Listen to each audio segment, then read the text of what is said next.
anymore. I think one of the previous photos you showed was the foundation. That's it right there. Let's go here. Let me. You know what? Let's do this in real time. I want to. Yeah. Okay. Because this is where the street sign is. Yeah. Right. So here we go. This is going to be a very similar angle to what we were just looking at, folks. And what's happening too is that I mentioned this in the commercial break. Is on this past Saturday, my wife and I celebrated our anniversary, and we celebrated our anniversary at Junkanoo and ate a delicious meal and watched a gorgeous sunset right there. That's what it was known for. Greg, what's it like for you looking at, these, because this is presumably about what it looked like whenever you guys went to dinner the other night. Just like that on Saturday. It was a beautiful night, and to see that is devastating. And this is just a little microcosm of what so many Southwest Floridians are experiencing today. And feeling. And feeling. Emotionally just... Our restaurant owners, the people who ran Junkanoo were wonderful people. They are wonderful people. I don't know where this is from, but, this is showing what the inside of, the few structures left down there presumably look like. Just a mess. Cabinets, mattresses, just... My goodness. I just can't believe it. Wow, look at this. Here we go. A couple cars piled up together. This looks like it was taken maybe a little bit earlier when it was still dark outside. And that's been one of the most almost disorienting aspects of all this is as you're going around, you forget how dark it is without any ambient light. Right. Whenever you're talking about street lights, little restaurants, things like that, it adds so much light, even just walking out into our studio parking lot. I've been carrying a flashlight around with me 24/7 because it is just so dark out there. My goodness. I wonder if we're seeing... Is that the... It says happy 30th birthday. Clearly looks like some kind of sports bar in there. We got some cat stuff up at the top. Sorry, I'm going over. We're looking at smaller monitors. Closer look. If I had to venture a guess, I would say that is, I believe, is it Leaky Tiki Barbecue? Which is right on Estero Boulevard. I believe that's what it's called. Yeah. I could be wrong, but that's what that looks like the facade of. As soon as I toss it back to you guys, I'm going to go online. I'm going to try to find some shots inside. It's a Patriots bar. I mean, that sounds silly, but if you go back, Chris. Yeah. If you look at the banners up top, that's look what I at was Patriots bar, and then in the back it says something about New England. You know what? So I have the birthday sign as well. In fact, Chris, I believe Kyla 24 hours ago when she was down at the beach, you might have seen her tweet about some patrons sitting up at a bar. That is I think that might be the bar. We'll need to ask her. I think, we'll have to double check that, but I think that might be the bar. And if you were tuned in yesterday, she was talking to a few folks there, some of them, very reluctant to leave, right? Very confident that, I'd been through Irma, I'd been through Charlie, everything's going to be okay. Some people brushing off some of Kyla's comments, frankly, about, this whole area could be underwater tomorrow. Let me, I think, here, hold on, we may have one more. Okay, could be the same area. Oh my goodness, look at this one. These look like private homes, if I had to guess. Yeah. Beach homes, vacation homes, Airbnbs. But it should tell, for those people who are listening at home, it should give you an idea that some of these images we can't tell. Yeah. We just can't tell what we're looking at, except unless it's a landmark like the Junkanoo one, like the Fort Myers fire substation here. So and one of the things that you guys have seen live on air with us this morning is it is really difficult to even be in communication with our crews out in the field with all the technology and brilliant engineers we have here working at NBC2.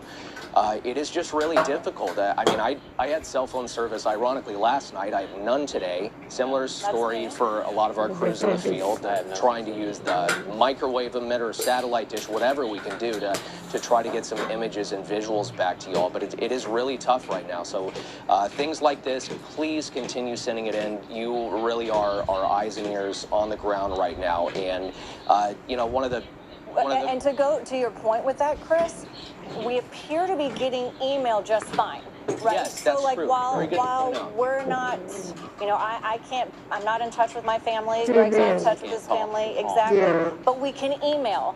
So if you're able to email us, then please do. Yeah, what's the email folks should be using for that, Lisa? There's two that they can use. They can either newstips@nbc-2.com or newstips@abc-7.com. Either of those are going to come into the Waterman newsroom, and since we're simulcasting and combining forces, we'll be able to get that information. And one thing I really want to harp on here is first responders are watching this right now. they are paying attention to the areas that are hardest hit so they can map out their rescue missions. Of course, they have resources at their disposal where, you know, they're planning out kind of their map of attack to try to get folks in danger out of there.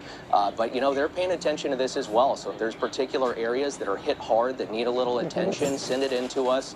We'll try to get it up on air, and hopefully first responders can be there, you know, helping you guys out here before too long. Chris, you might have this in your email as well, and I know we've sent some of these pictures to our producers, but we have some updated pictures of what the Naples Pier looks like this morning. Yeah, so we'll send them to you as well. Yeah, I'm plugged into email over there.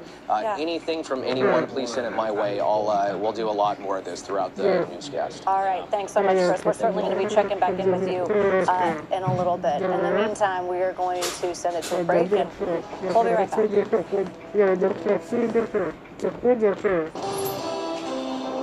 All right, your time right now is 10:31, and about a half an hour ago, in real time, we were able to see our first images from above of the damage that Hurricane Ian left behind. So, if you missed it, this is a helicopter from one of our sister stations. And this is the Iona district specifically. Correct. When we first saw this, it took us a while to get our bearings. Didn't know where we were, but what we knew is we were seeing devastation. Right. So again, this is South Lee County, the Iona area. Okay, so we're basically going to do what we did in the last hour and just kind of fly through for you. Literally and figuratively, and just kind of walk you through what we're seeing here, because we were able to get an extensive look from the sky of how the southern area of Lee County is looking, and clearly it's underwater. For the most part, I would say the vast majority of the Iona district, if it was either underwater at some point in time and the waters receded, or there are other areas rather that we can see now that are still underwater where the surge has yet to fully recede. Now, one thing that was an interesting point that was brought up when we were doing this aerial footage and showing you the aerial is a lot of the roofs on homes, not manufactured homes, but on homes are still intact for the most part. We came across this. This was a house fire, emergency. Probably hear our phones going off. Talking about generators. It's really more or less tips on how to stay safe from generators. You're probably getting it yourself if you're watching. Correct. But again, this is a home that is essentially burned to the ground, and you know, firefighters just can't get to it. The water is still just so high. And I think this appears to be a canal home. And at first we had difficulty telling earlier this morning if there was somebody there trying to get that fire out. But I think now is smoke. I think it was just whiter smoke coming from the home. And so then as we continue the aerial coverage, these are some manufactured homes. This is the area, I believe, that was strongly impacted by the tornado in January. I believe it might have been January 16th that tornado came through. Something like that. In the Iona district. I mean, just debris strewn everywhere. Water up to, you know, in some of these homes at least halfway up. Just debris scattered. Some of them were upended on their side. And then this is where we started to kind of get our bearings a little bit more, because we're continuing to fly over South Lee County, and you can start to see in the distance a body of water. I believe that's the Caloosahatchee, where it meets Pine Island Sound, meets and meets the Gulf ultimately.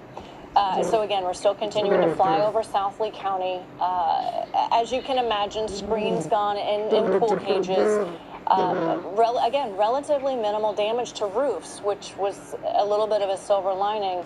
And then we started to fly in over here, and you start to see kind of boats pushed up a little bit. Again, roofs still intact, but still high water, not particularly flooded out though.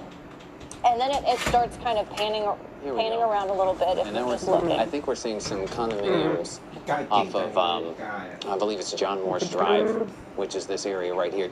I believe this is the area that takes you down to Bunch Beach that we're looking at as widespread storm surge. and then we're coming up towards And Sanibel this is Harbor. when we see And the there it Sanibel is. Causeway. There's the Sanibel Causeway. And if you're just listening at home, we're taking a look at that the bridge, Yeah. you know, where it goes up and then it comes down, and then you're getting a shot of one of the areas that caved in. This isn't even the area where our crews were early this morning. Yeah, this was the revelation of a second break, because we'd only known of the first one at the foot of the bridge this morning, and then when we saw this picture, it had shown that there are now multiple locations on the bridge, specifically the causeway area, where the bridge is completely wiped out. Yeah, and we're not talking small sections of the bridge. No. That It's as are if wiped. someone put dynamite under it and just blew it to bits. Yeah, and then this is the one to me that was the most that knocked the wind out of you. They're gonna ความไหมจ๊ะ pan back over to the leftความ in ไหม just a จ๊ะ second, but again they kept Was out before the storm. right. But because this is not good if you're waiting for help already and you find your home on fire all of a sudden. Because if you look, there's water surrounding these homes. Yeah. Firefighters are not able to get there. You can see the road leading up to this home that is fully engulfed in flames. It looks like it's a duplex. I think it might be. Because back lanai areas. So a duplex that went up in flames, but the road leading up to it is completely underwater. There's just nowhere to go. And then, you know, they gave us this stop sign. It seemed like they were trying to zoom in to see if we could see anything, but there's nothing. But you can see that the water is up to the curb and the grass, and there's just no way to get to that home that is on fire. It's unbelievable footage. It is. It's devastating. It's devastating for us to see and to have to tell you about, but like we said earlier, this is the reality that we're left to deal with after Hurricane Ian came through our community. I mean, you can look at those flames on that roof. And there you see how deep the water is. I believe these are might big be trucks. first responders. Right. Or maybe FPL or something like that. Someone coming to check out the area, but certainly deep water that they are having to drive through. So that's kind of been our first view of South Lee County. And Very hard-hit area. I mean, this is the same district of Health Park that was evacuated yesterday, the first floor specifically because of storm surge. right. Just an area that saw a lot of water. And Gage and Christy were out there early in the hours this morning and talking about how they came upon, you know, rescue crews and that they were going into neighborhoods. Yeah. So the harsh reality that we're facing this morning. For sure. And I think we're going to take a quick break. Yep. And I want to ask Marilyn while we're on air, are we going to see updated pictures of Fort Myers Beach coming up after the break at all, Marilyn? Okay. Okay, Chris is going to have those also for us. I see them over here off to the camera, and you're not going to believe what we're going to show you.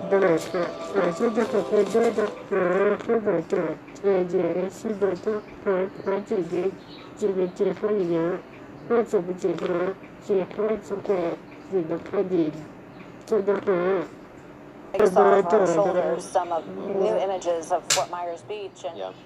Chris Redfern is in our alert center, and I want to get people ready at home for what they're about to see. Chris. Yeah, so I'm going to start with kind of your welcome to Fort Myers Beach for all of us. You drive across the bridge, you come down, and it just feels like a total beach town.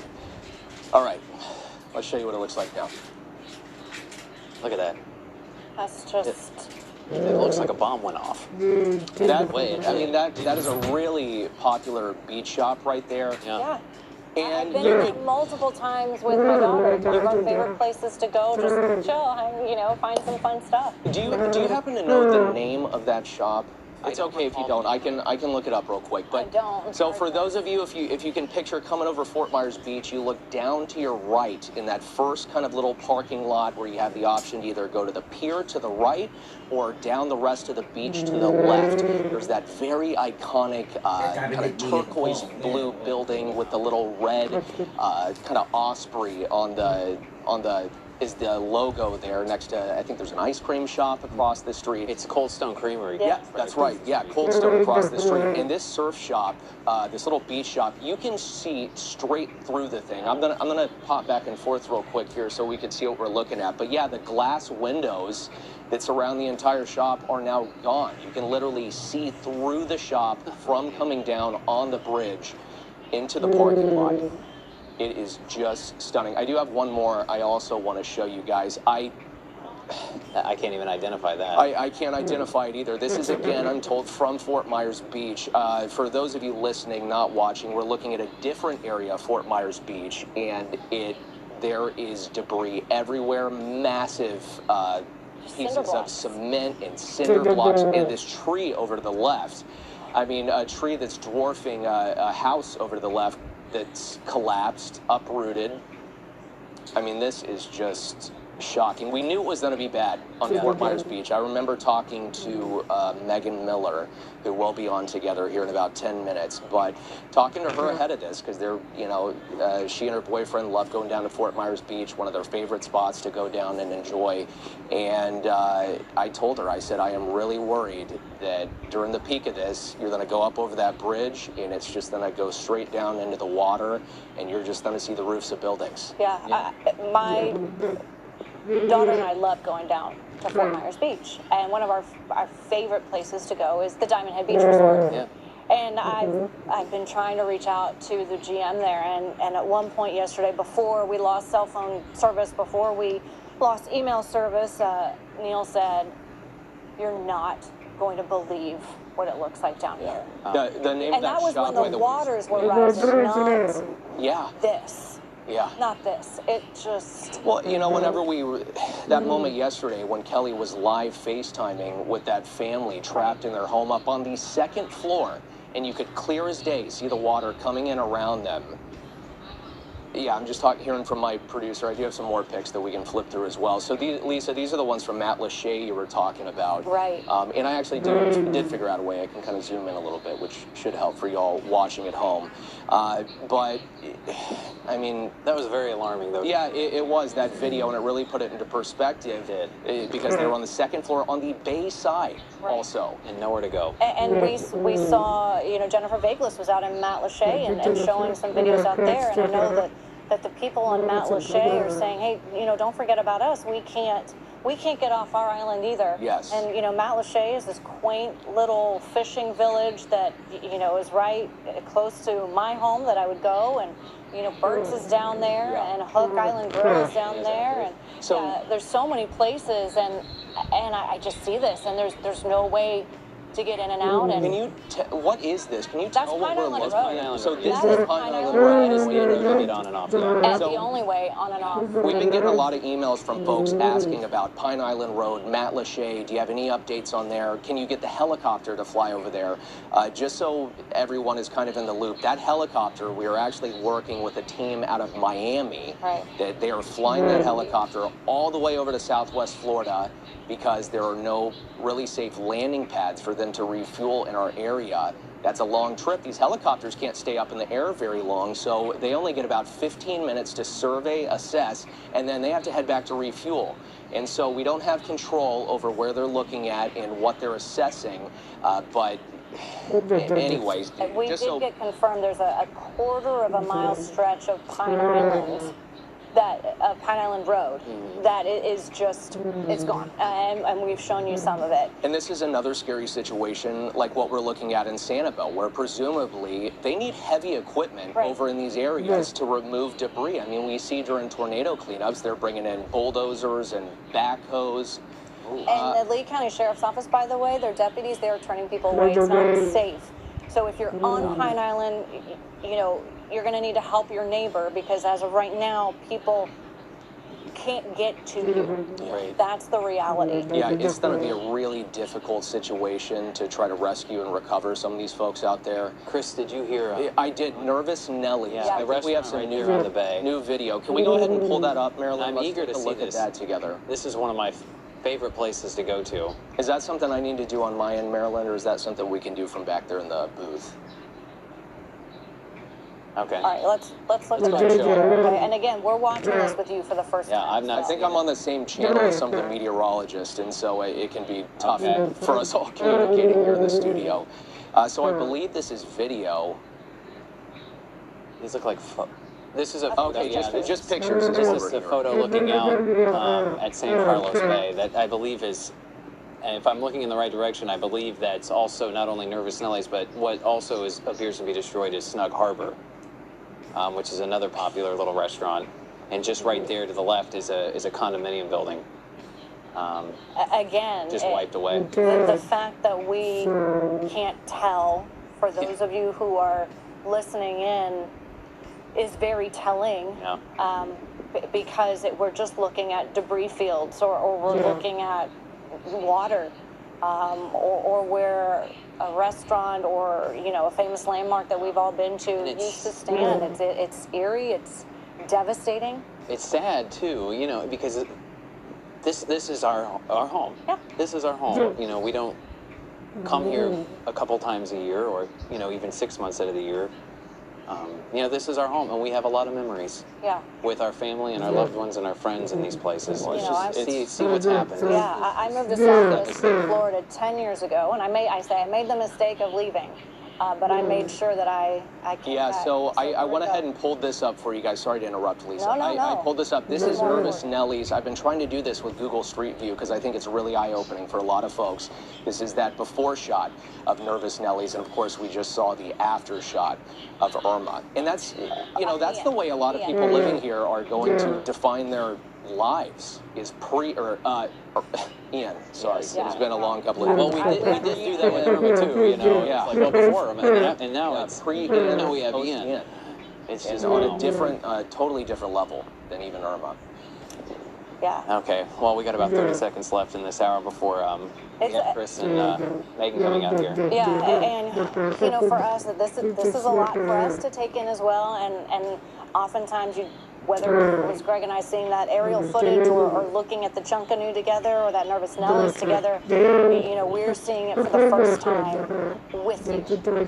So just know that what you're feeling at home is what we're feeling as well, and we're going to get through this all together.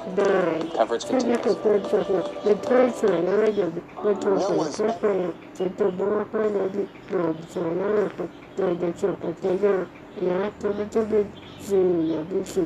Jadi